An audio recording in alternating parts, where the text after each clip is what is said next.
Governor. Let's talk about the Tar Heel state, your state.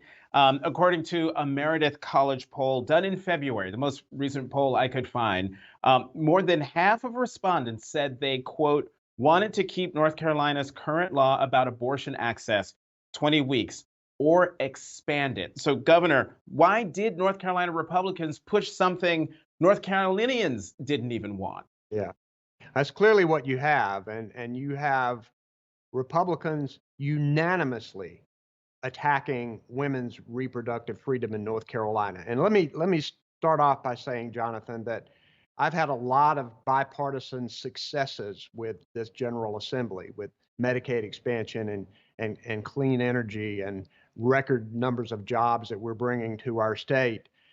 But I had a veto that we could uphold. We had enough Democrats in our state legislature to uphold my veto. That gave good balance. I was able to keep away the culture war attacks that this legislature wanted to bring, and we were able to get to a lot of positive results in North Carolina. But when we had one Democrat switch over to the Republican Party, that gave them a one-vote supermajority in each chamber.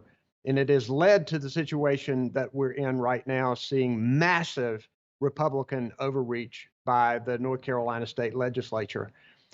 Most of the people in North Carolina did not want this abortion ban. They needed every single Republican in order to override my veto. Even the Republicans who had promised to their constituents that they were going to protect women's reproductive freedom and were going to keep the law as it is. North Carolina had been an access point in the Southeast for women's reproductive freedom. And so we had already had a number of promises, but every single one of them voted to override the veto. Now, in that process of trying to protect those votes of Republicans who had promised to protect that freedom, they made a lot of assertions about this very confusing legislation, that it wasn't as restrictive as we were warning that it was. Now that they've overridden this veto and now that it has become law, we're going to take them at their word, and we're going to work for as much access for women as possible as this law is implemented. But there is no question that North Carolinians are energized. You saw thousands of people to come out and protest this. It was done behind closed doors in the middle of the night. It was passed in less time than they give a woman to have to wait in order to get an abortion. They did it in 40 hours with no allowed amendments and with no notice to the public.